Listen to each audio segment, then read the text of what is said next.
Alright, hey guys, and welcome back to another video. So a couple of days ago, someone in my Discord server shared with me the announcement trailer for Skull Island Rise of Kong. So I checked it out, I watched it, I was like, cool, this looks like a nice little throwback to sort of like the 360 PS3 era of action beat 'em up style games that I really enjoy and wish we had more of. I was like, I'll probably check this out, it looks like my kind of game. And I went about my day.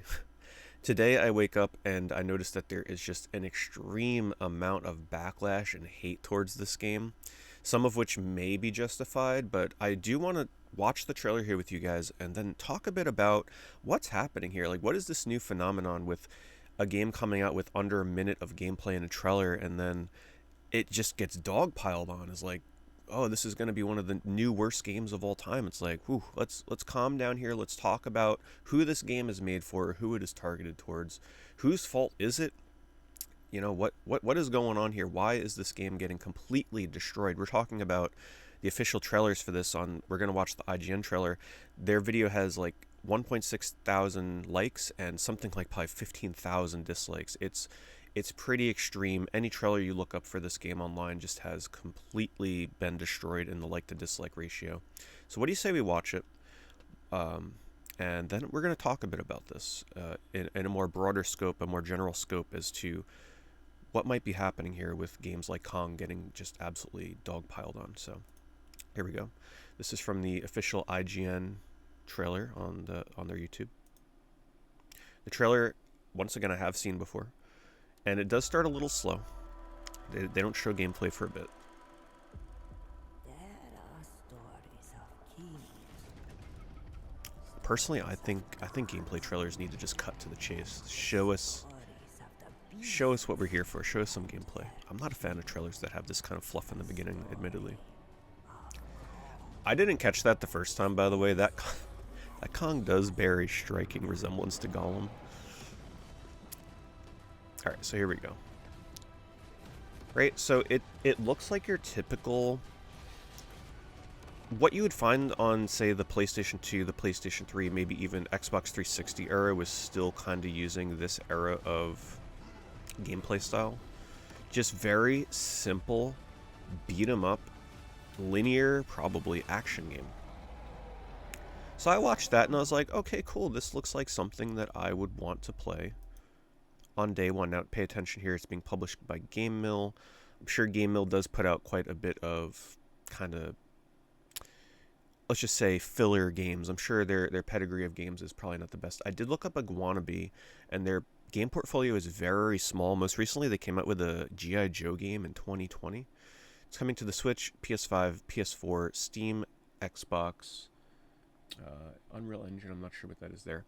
So a lot of people will see this and, you know, yeah, they'll make...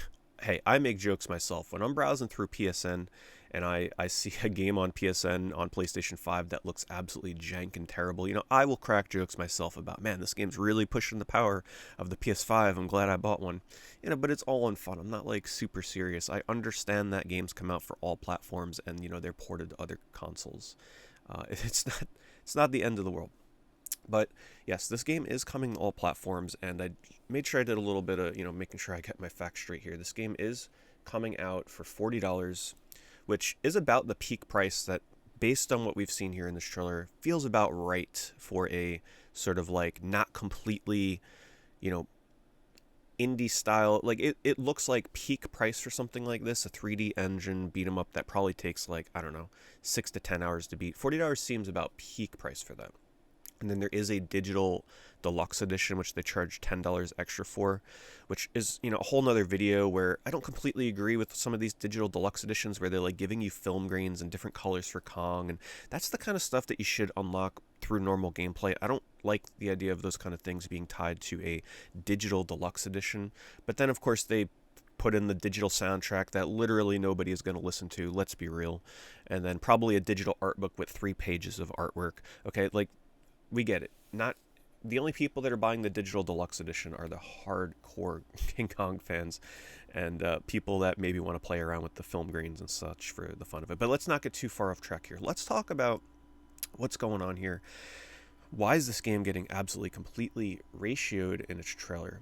So I think there's this sort of expectation these days that every game that comes out in the 3D engine, that especially if it's tied to a well-known IP, they need to be some kind of AAA experience developed in the latest game engines, look phenomenal. They need to have, combat that looks like it's a Dark Souls game, really precise dodging, really precise combat.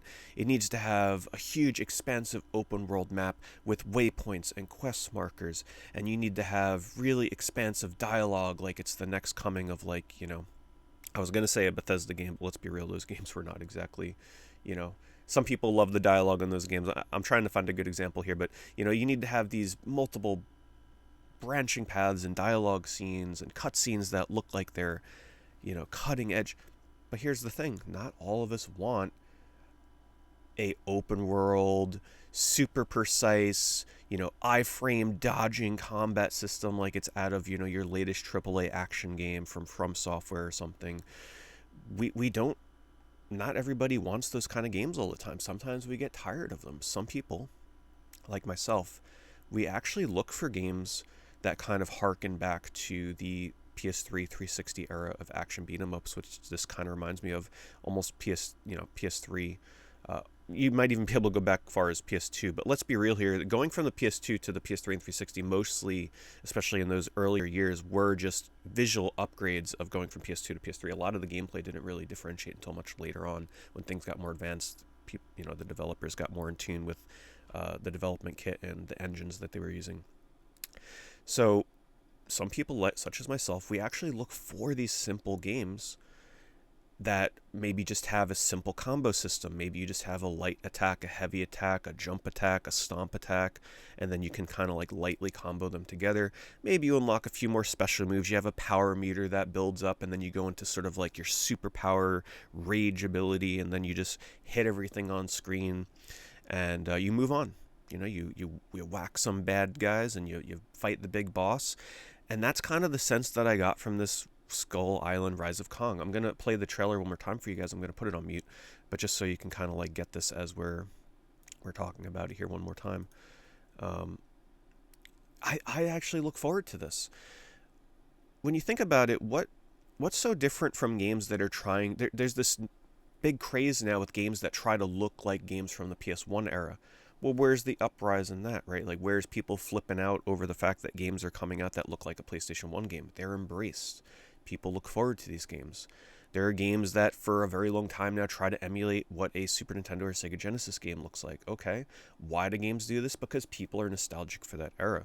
People want games that remind them of their childhood.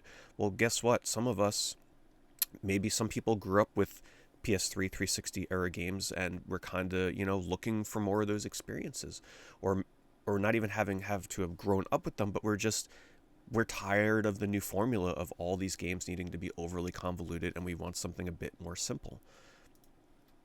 So this to me is what Rise of Kong kind of looks like, and I just needed to come on here and not really defend it, but I did want to talk about this a little bit and kind of explain why games like this should be made, why games like this have an audience. Because think about it, there's a lot of kids out there. This is targeting the MonsterVerse, right? With Godzilla and King Kong. There's a whole new film verse with Godzilla and King Kong, which I personally really enjoy. I look forward to the next one that's coming out. I'm super excited for these films. I grew up with Godzilla. I wasn't the biggest King Kong fan growing up, but there are a lot of kids that are into the MonsterVerse, King Kong and Godzilla, and kids will totally be into this. This will definitely be a game that I think resonates with the younger crowd, and of course those of us that are really into the MonsterVerse or simplistic games from the 360 PS3 era. I don't want to go drone on and on here, but I did need to come on here and kind of just tell you guys what my thoughts are on this. A lot of people are saying this is going to be the next Gollum game, which that is a completely different subject, because Gollum was a game that did have a lot of issues. Comedically so, it was like comedically bad at times. But this game, I think we need to give it a chance. Yes, the graphics may not look cutting edge, but you know what? Not everything needs to look or play cutting edge. Some of us are completely fine with a nice, simple game that we can beat in a weekend and enjoy doing so. Maybe you got kids, you play it with your kids. This game doesn't look like it's going to have co-op, but it looks like it's going to be a fun romp that maybe has some replayability through some kind of, well, that's right, there's a boss rush mode that's tied to the digital deluxe edition. Not a fan of that. That should be part of the main game. So I'm sure this game is going to have its fair share of issues, especially with this differentiation between normal version and digital deluxe edition.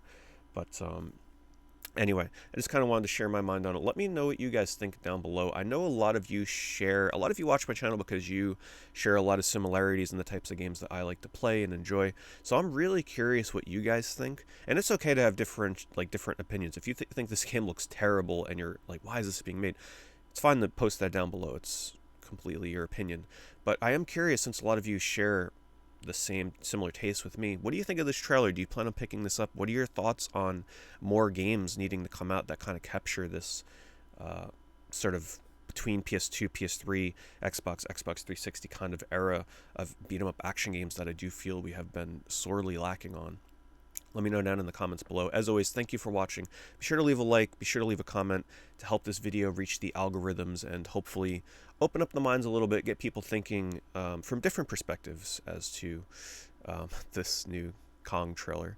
Anyway, guys, thanks so much for watching. I'll see you in the next video.